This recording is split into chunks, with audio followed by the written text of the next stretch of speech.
Bienvenue à la troisième partie de la Bible immorale qui sera consacrée entièrement au crime de David, du fameux Saint Roi David, un grand criminel de l'histoire, presque à l'égal de Moïse. Alors vous vous rappelez de l'histoire de David, il est tout jeune, il est adolescent, Goliath est en train de menacer le peuple juif, et on appelle David au secours. Il arrive avec sa fronde et il lance une pierre dans le front de Goliath. Goliath tombe sans connaissance. Et là, David s'avance, prend son épée et lui tranche la tête. C'est un assassinat. C'est un assassinat commis de sang-froid. Les Juifs et les chrétiens, il n'y a personne qui considère que c'est un assassinat et pourtant ça l'est. On n'a pas le droit de trancher la tête à quelqu'un qui est sans connaissance. D'ailleurs, ce qui est drôle, c'est que David lui-même va dire plus tard qu'on n'a pas le droit d'assassiner quelqu'un dans son sommeil. Donc, il se condamnait lui-même. Alors, c'est le premier crime, un grand crime de David, l'assassinat de Goliath. Après ça, le crime suivant est inconnu, personne ne le connaît. J'ai même lu des biographies qui ne mentionnaient pas ce crime, le deuxième grand crime de David. Alors, comme David a sauvé le peuple, il a le droit à la main de la fille du roi. Et le roi, c'est Saül.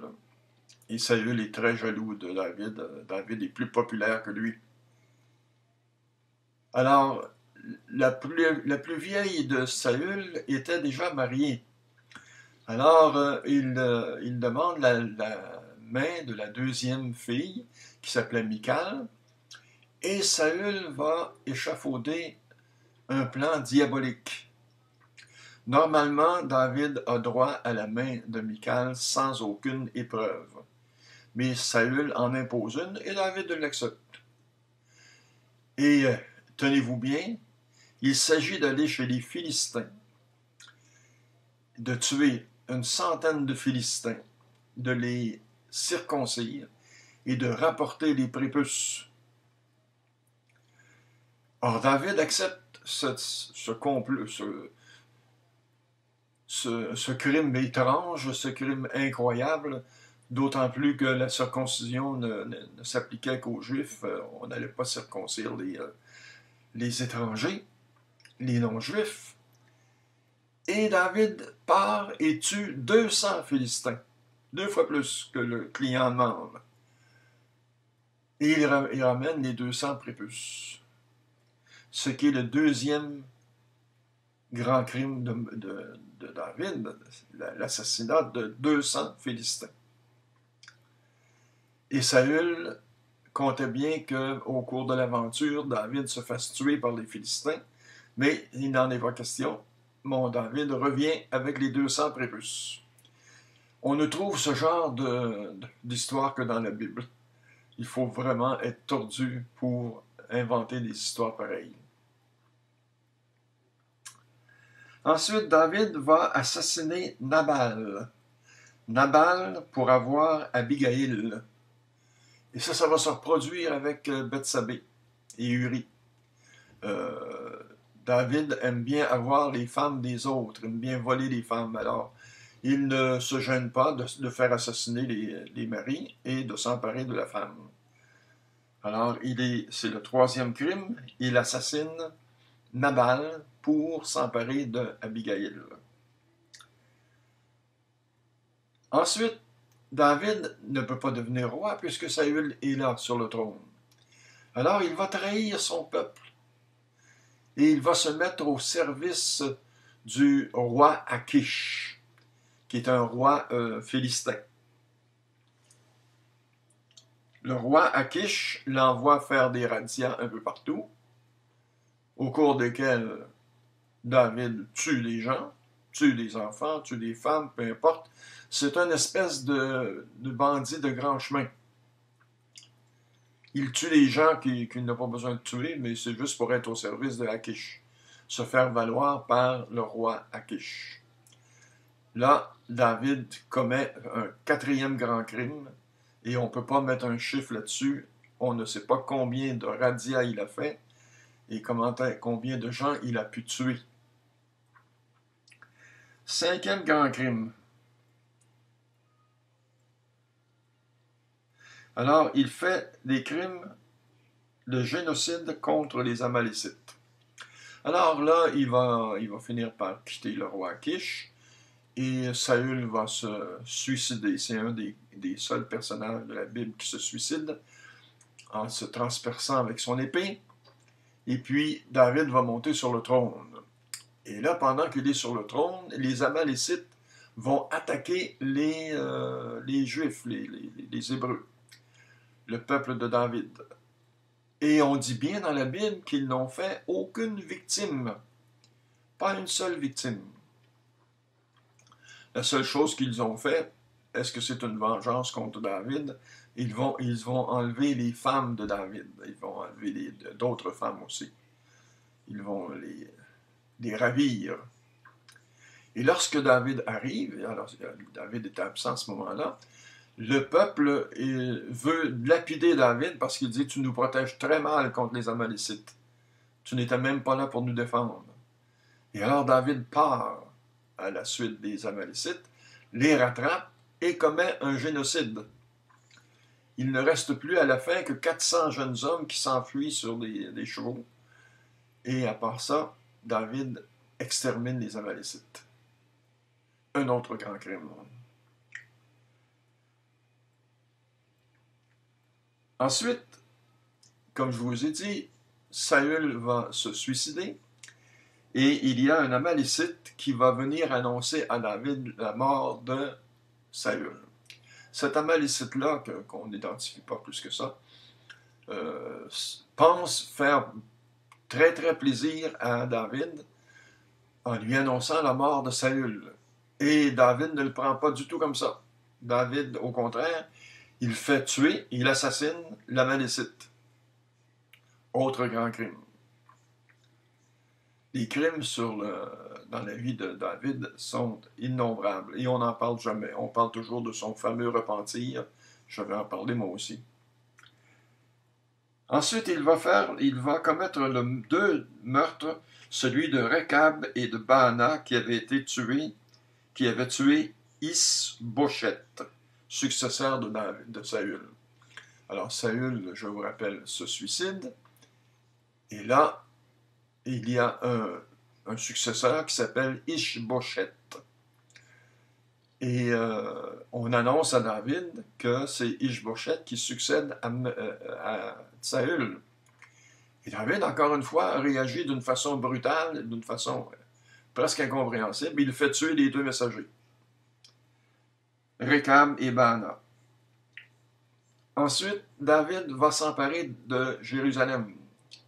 C'est une agression. C'est une agression qui va faire des morts. Alors, c'est un crime en soi. Il ne s'agit pas de dire c'est une conquête, et puis non. Si vous vous emparez d'une ville ou d'une région ou d'un pays, vous l'agressez avec votre armée, c'est une agression tout simplement. Ce n'est pas une conquête. Ça ne justifie aucun meurtre, aucun mort, aucune destruction. Voilà. Le 10e meurtre, c'est le meurtre du prêtre Uza parce qu'il retient l'arche. Alors ça, j'en ai déjà parlé. David est en campagne, il est toujours en campagne, il est toujours en train de faire la guerre à quelqu'un. Et comme porte-bonheur, il transporte avec lui l'arche. On peut imaginer l'arche sur un très gros chariot tiré par des bœufs ou des chevaux, je ne sais pas. Et c'est interdit de toucher à l'arche. Interdit de toucher à l'arche. C'est drôle parce que, après ça, les Philistins vont s'emparer de l'arche. Ils vont y toucher à l'arche. Et il n'y a personne qui va mourir. Mais là, le prêtre Uza, et c'est un prêtre à part ça, il voit que l'arche va tomber du chariot, et alors il la retient pour la replacer sur le chariot. Et on dit qu'il y avait le foudroie sur place. il se fait tuer sur place. On peut imaginer que c'est plutôt David qui le transperce de son épée, hein, parce que Yahvé a tué le prêtre Uza pour une si mince raison, c'est inimaginable. Mais on voit aussi, encore une fois, dans la Bible, les innocents payent pour. Et les grands criminels continuent. Moïse, et ici David. Ensuite, il va faire une guerre d'agression contre les Ammonites. Alors, je vous l'ai dit, il est toujours en guerre contre tout le monde, et alors, il va faire une guerre d'agression contre les Ammonites, pas les Amalécites, on les a vus les Amalécites tout à l'heure, contre les Ammonites, et il va faire encore des centaines, peut-être des milliers de victimes. On ne le sait pas, on nous dit tout simplement qu'il les a agressés. Et on arrive à son crime le plus connu, son adultère avec Bethsabée, la belle Bethsabée. Et il veut garder Bethsabée avec lui. Et alors, il s'organise pour que son mari Uri soit à la tête d'un commando. Et on va laisser le commando attaquer seul pour que Uri et tout le commando soient exterminés, soient tués. Alors, David est responsable de la mort d'Uri et responsable de la mort de tout le commando. D'ailleurs, on ne le dit pas assez, mais c'est le commando, il passe. Et ce sont des meurtres de David.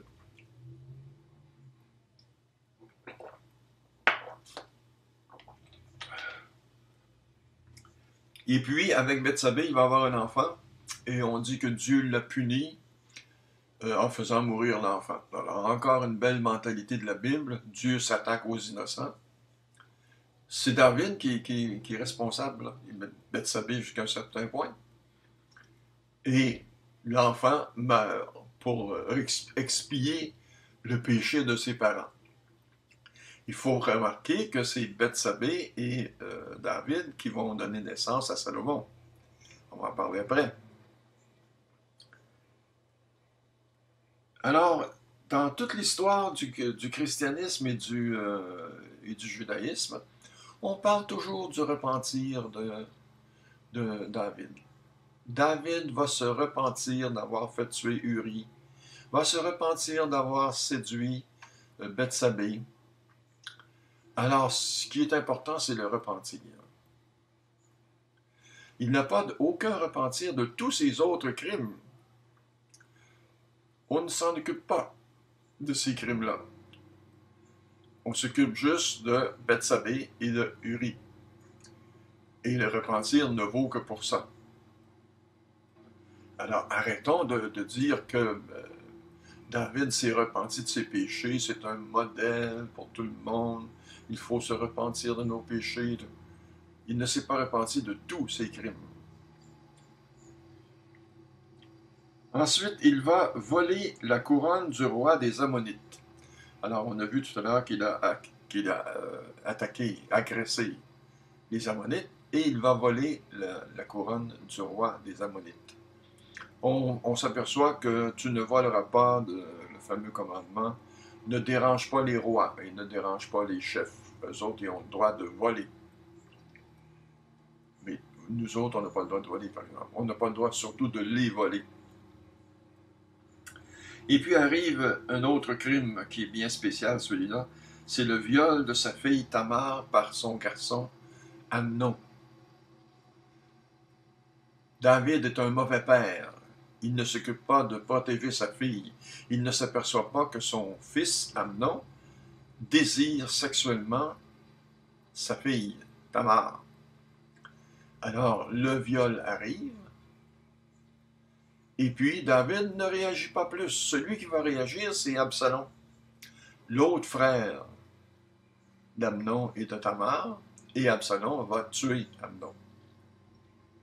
Mais David se lave les mains de ce viol et de ce meurtre aussi. Son 15e crime, on est rendu à 15. Complice dans le meurtre des fils de Saül. Alors, David a toujours une dent aussi contre Saül. et il va tuer les fils de Saül. Un peu comme Moïse a tué les fils d'Aaron. Alors, c'est une belle tradition dans la Bible. Et puis un autre énorme crime de David, c'est le fameux recensement qu'il tient. Alors, c'est une histoire abracadabrante, ça. Dieu ne voudrait pas qu'on recense son peuple. Il n'y a que Dieu qui peut dénombrer son peuple. Et le peuple a surtout peur qu'on le recense pour lui faire payer des impôts à des païens. Alors, David va faire un recensement et Dieu va le punir. Et Dieu le fait choisir entre trois châtiments. Il va choisir celui de 70 000 Juifs vont périr. Il est donc responsable de la mort de 70 000 Juifs. Parce que c'est lui qui a choisi ce châtiment-là. Et David n'a pas fini sa liste de crimes. Nous sommes rendus à 17. Il ordonne à Salomon, son fils, de tuer Joab et Shimei. Lui, David, a tué beaucoup dans sa vie. Il lui en reste 2 à tuer, mais il n'est pas capable de les tuer. Alors il demande à son fils de faire le travail pour lui. Et Salomon va les faire tuer. Alors, pour en finir avec David,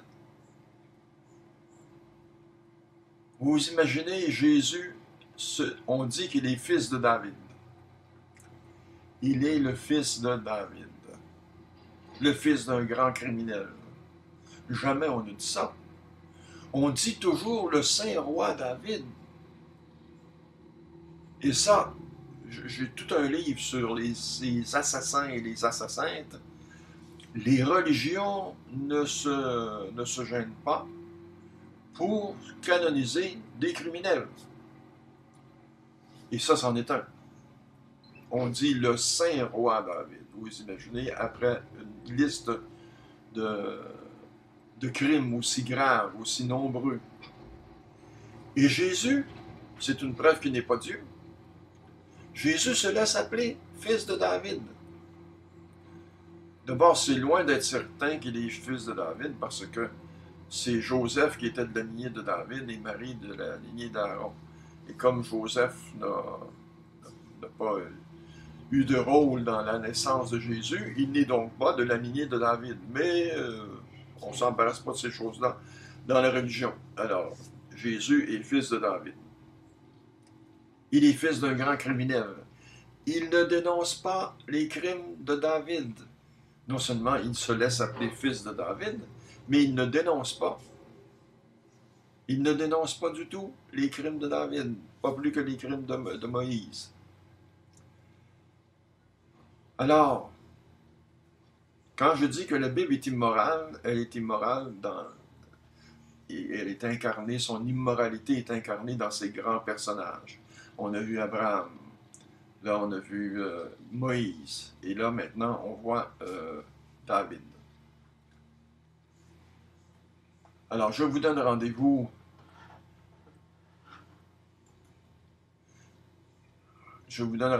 à la partie suivante, la 4e partie. Nous allons parler d'Élie, d'Élisée et de Job et de beaucoup de sujets qui sont absolument immoraux dans la Bible. Merci.